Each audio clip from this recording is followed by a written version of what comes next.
नमस्कार मित्रांनो, स्वागत आहे तुमचं सर्वांचं आजच्या आपल्या नवीन व्हिडिओमध्ये. संजय गांधी निराधार योजना, दिव्यांग पेन्शन योजना, श्रावणबाळ सेवा, राज्य निवृत्ती वेतन योजना तसेच इतर संबंधित योजनेच्या सर्व लाभार्थ्यांसाठी आजचा हा व्हिडिओ अत्यंत महत्त्वाचा आहे. मित्रांनो बघा, आज आपण या व्हिडिओमध्ये निराधार योजनेबाबत नेमकी काय अपडेट आलेली आहे हे बघणार आहोत. तसेच दिव्यांग पेन्शन योजनेचे लाभार्थ्यांसाठी सुद्धा हा महत्त्वाचा व्हिडिओ आहे. तर या व्हिडिओला नक्की पूर्ण बघा. सामाजिक न्याय व विशेष सहाय्यक विभाग आणि दिव्यांग सक्षमीकरण विभागाशी संबंधित काही महत्त्वाच्या घडामोडी समोर आल्या आहेत. या अपडेटमध्ये निधीबाबत माहिती, लाभार्थ्यांनी करायच्या आवश्यक प्रक्रियेबाबत सूचना आणि हयातीचा दाखला सादर करण्याबाबत गंभीर आकडेवारी समोर आलेली आहे. जर तुम्ही या योजनेपैकी कोणत्याही योजनेचा जर लाभ घेत असेल तर या व्हिडिओला नक्की शेवटपर्यंत पहा आणि चॅनलवर नवीन असाल तर या चॅनलला नक्की सबस्क्राईब करा आणि शेअरसुद्धा करा.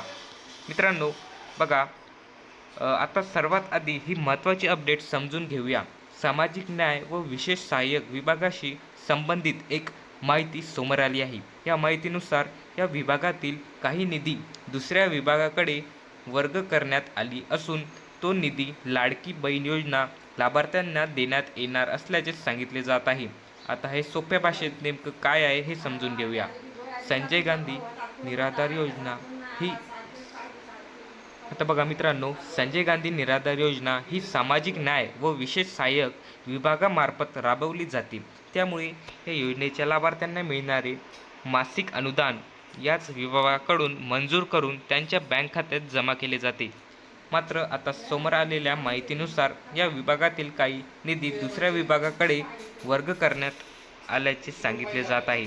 त्यामुळे अनेक लाभार्थ्यांच्या मनात एक प्रश्न निर्माण झाला आहे की हा निधी नेमका कोणता आहे आणि याचा संजय गांधी निराधार योजनेच्या लाभार्थ्यावर काही परिणाम होणार आहे का? तर सध्या समोर आलेल्या माहितीत निधी वर्ग करण्याचा उल्लेख आहे.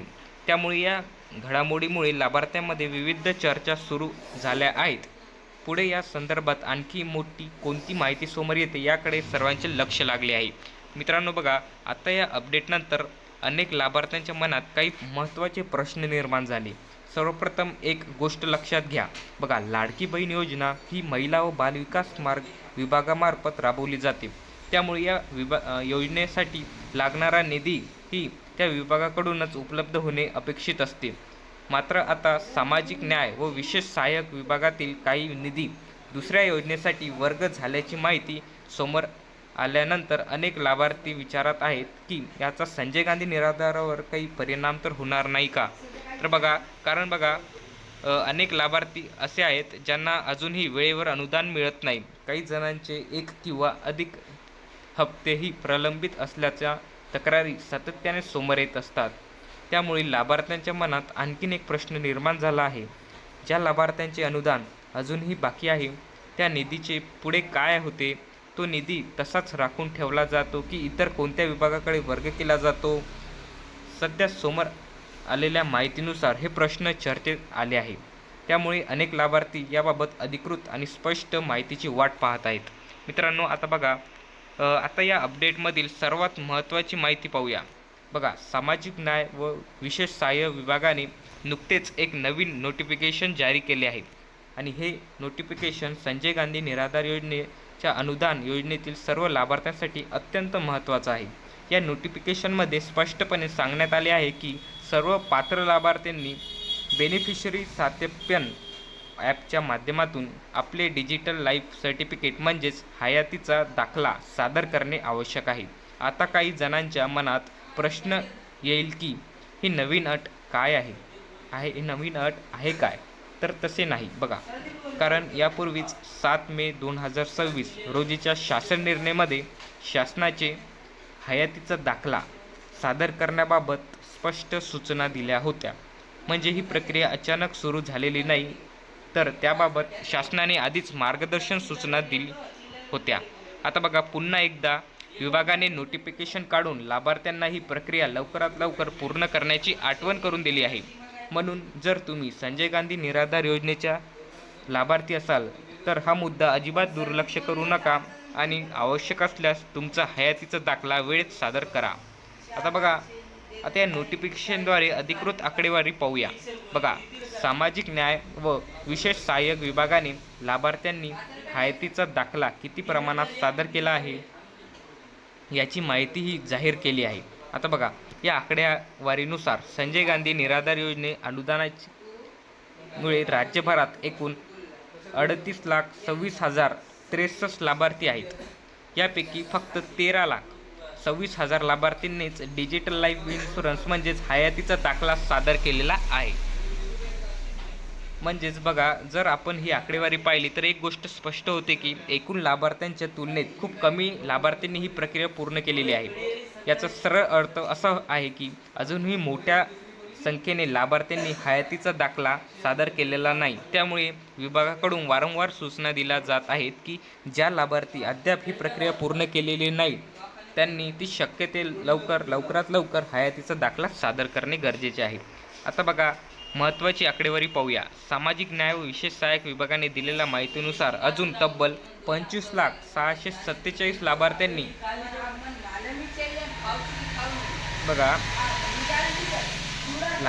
हयातीचा दाखला सादर केलेला नाही. म्हणजेच राज्यातील लाखो लाभार्थ्यांनी ही प्रक्रिया अजूनही अपूर्ण आहे.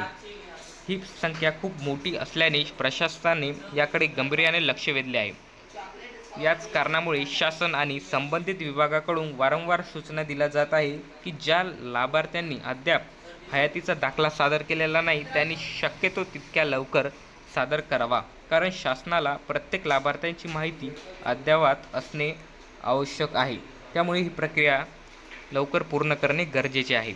म्हणून बघा, जर तुम्ही अजूनही हयातीचा दाखला सादर केला नसेल तर याकडे सूचनाकडे दुर्लक्ष करू नका आणि लवकरात लवकर शक्य तितक्या लवकर आपला हयातीचा दाखला म्हणजेच डिजिटल लाईफ सर्टिफिकेट सादर करणे इथे गरजेचे आहे.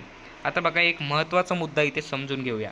कोणतीही शासकीय योजना सुरू असली तरी त्या योजनेचा लाभ सतत मिळत राहण्यासाठी लाभार्थ्यांनी शासनाने वेळोवेळी दिलेल्या सूचनांचे पालन करणे आवश्यक आहे.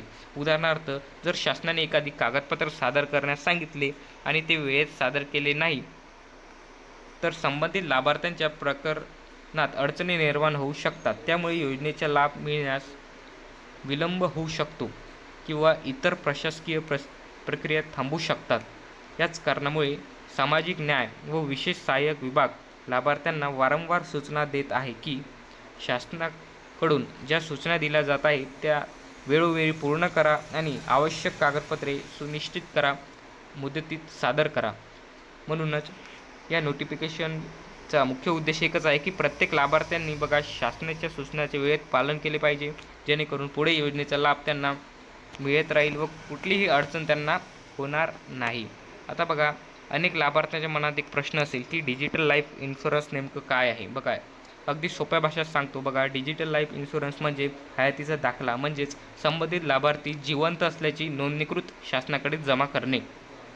या वर्षीपासून शासनाने ही प्रक्रिया आणखी सोपी केली आहे. आता बेनिफिशरी सात्यपन ॲपच्या माध्यमातून हा हयातीचा दाखला ऑनलाईन पद्धतीने सादर करण्याची सुविधा उपलब्ध करून देण्यात आली आहे.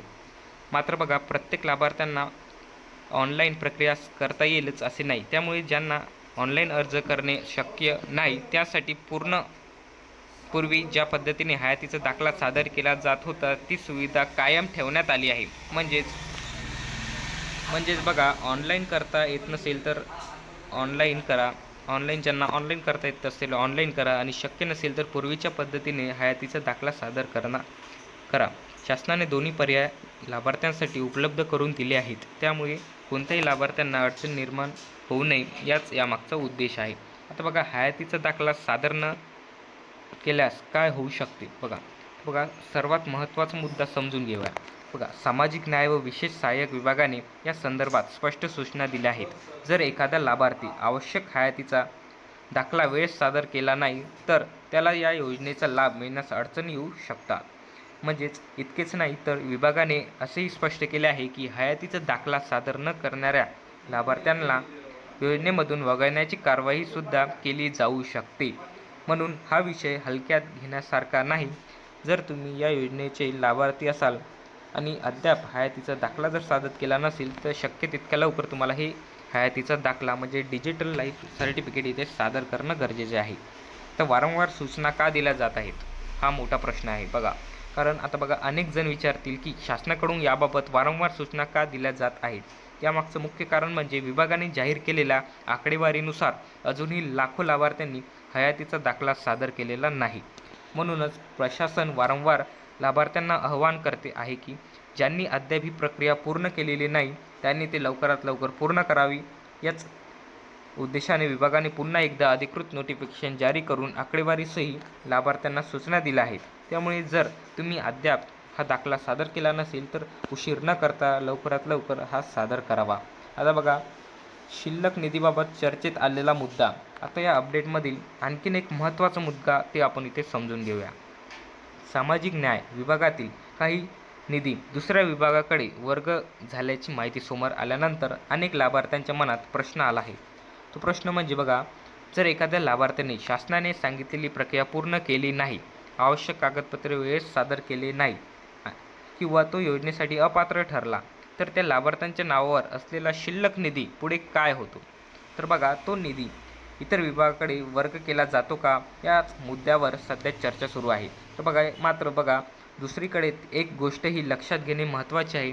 जर एखादा लाभार्थी पूर्णपणे पात्र असेल, त्याने शासनाचे सांगितलेले सर्व प्रक्रिया पूर्ण केले असेल आणि तरीही त्याला योजनेचा लाभ न देता निधी इतरकडे वळवण्यात आला तर तो वेगळा विषय ठरतो.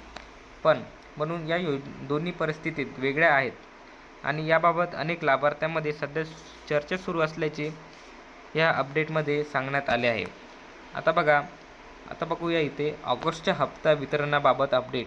आता ऑगस्ट महिन्याचा हप्त्याबाबत काय माहिती समोर आली आहे ते पाहूया. या अपडेटमध्ये असे सांगण्यात आले आहे की मागील 2 ते 3 महिन्याप्रमाणेच यावेळीही ऑगस्ट महिन्याचा हप्ता वितरणाची प्रक्रिया महिन्याच्या शेवटच्या आठवड्यात सुरू होण्याची अपेक्षा व्यक्त करण्यात आली आहे. म्हणजे साधारणपणे 25 तारखे ते 30 तारखेच्या दरम्यान शासनाने निर्णय जारी होण्याची अपेक्षा आहे. त्यानंतर हप्ता वितरणाची प्रक्रिया सुरू होऊ शकते अशी अपेक्षा व्यक्त करण्यात आली आहे. मात्र ही सध्या अपेक्षित वेळ आहे. प्रत्यक्ष वितरणाची प्रक्रिया शासनाकडून संबंधित निर्णय जारी झाल्यानंतरच सुरू होईल. त्यामुळे लाभार्थ्यांनी तोपर्यंत आवश्यक कागदपत्रांची प्रक्रिया पूर्ण करून शासनाकडून पुढील अधिकृत माहिती अपडेटसाठी लक्ष ठेवणे महत्त्वाचे आहे. त्यासाठी या चॅनलला तुम्ही सबस्क्राईब करा, कारण या चॅनलवर आपण पुढची अपडेट आणत असतो. आणि अशाच व्हिडिओसाठी या व्हिडिओला शेअर करा आणि चॅनलला सबस्क्राईब करा. धन्यवाद.